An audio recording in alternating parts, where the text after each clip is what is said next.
হাতেও লাগাচ্ছ? সব জায়গাতেই লাগানো যাবে।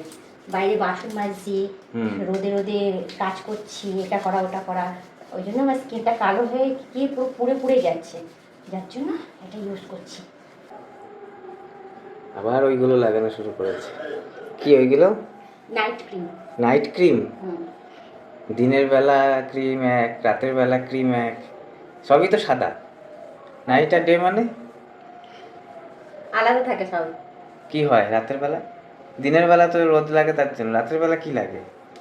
রাতের বেলায় স্কিন ঠিক থাকে, আর আমার তো মুখে দাগ আছে, তো যার জন্য আমি লাগাচ্ছি। কোথায় দাগ আছে? এরকম দাগ কমে গেছে আমার। কোথায়? আমি তো দেখতে পাচ্ছি না, একটা কালো কি দেখা যাচ্ছে গালে শুধু। আস্তে আস্তে সব কমে যাবে। ঠিক হয়ে যাবে? হ্যাঁ। তারপর চকচক করবে? হুম।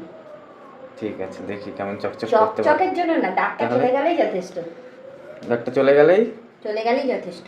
তার জন্য নাইট ক্রিম? হ্যাঁ। আমরাও মাখতে পারি? সবাই মাখতে পারে।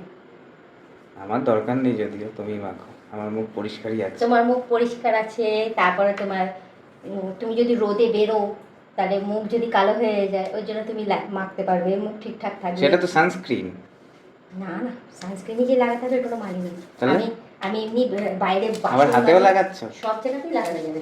বাইরে বাসন মাজছি, রোদে রোদে কাজ করছি, এটা করা ওটা করা, ওই জন্য আমার স্কিনটা কালো হয়ে গিয়ে পুরো পুড়ে পুড়ে যাচ্ছে, যার জন্য এটা ইউজ করছি। আর এই গায়ে রোদে রোদে যেভাবে কাজকর্ম করো ওরকম কাজকর্ম করলে আর চকচকে থাকবে কিভাবে? তো বাড়িঘর তো সেভাবে বানাও যাতে রোদে ওইভাবে যদি সারাদিন যদি রোদের মধ্যে ঘুরে বেড়ায় তাহলে আর চকচকে কোথা থেকে হবে? হ্যাঁ, রোদের মধ্যে ছাদ ঝাড় দিলাম আজকে সারাদিন, সব তাই না, যখন ঠাটা পড়া রোদ উঠেছে তখন গেছে ছাদ ঝাড় দিতে। তাহলে ওরকম করলে হবে? সকালবেলা উঠেছো, সকালবেলা করে নাও। সকালবেলা সময় পাইনি আজকে আমি।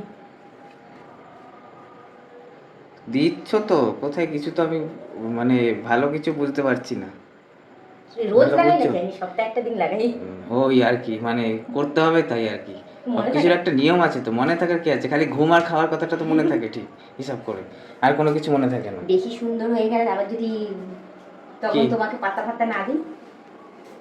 তুমি কোথায় যাবে আর পাত্তা না দিয়ে, তাই না? ঘরের জিনিস ঘরেই থাকবে, কোথায় আবার যাবে পাত্তা না দিয়ে? পাত্তা আমাকে দিতেই হবে। আমি এমন কিছু করবো না যে পাত্তা আমাকে দেবে না, তাই এমন কিছু করতে নেই যেন পাত্তা না দেয়, এমন করো যেন সবসময় পাত্তা দেয়, এমনভাবে থাকতে হবে যেন পাত্তা দেয়। তো ওরকমভাবে থাকছি যাতে তোমার থেকে বেশি কমই থাকি, বেশি না কমই থাকি। না, আমি তো চাইছি যে ভালো হবে, সুন্দর হবে, আমি তো সেটা চাইছি। তাহলে আবার ওরকম বলছো কেন যে কম থাকবে? কম থাকার কথা বলছি? তুমি যতই যা হও কমই থাকবে আমার থেকে। এটা দিয়ে কাঁপিয়ে দিচ্ছি। হ্যাঁ, এটা ঠিক, এটা সত্যি কথা। এর থেকে বেশি হলে তো সত্যি কথাটা বলছো, এটাই অনেক ভালো। ভূমিকম্প চলে আসবে। এর থেকে বেশি সুন্দরী হওয়ার দরকার নেই, কম সুন্দরী ঠিক আছে। আর কম হোক বেশি হোক, যেটা মধ্যে কথা, মেন কথা সেটা হচ্ছে আমার ভালো লাগলেই তো হলো, আবার কি আছে? আমি আগেও ভালো ছিলে আমার কাছে, এখনো ভালো, পরেও ভালোই থাকবে। সে কিছু করো কি না করো। তাহলে তখন তখন থেকে আর এখনকার ভালোবাসা কি কম আছে নাকি? একই আছে। তাহলে আগের আর পরের কি আছে? আমি চাইছি সবার মতন একটু ভালো চকচকে থাকবে, ভালো লাগবে, তাই। চলো।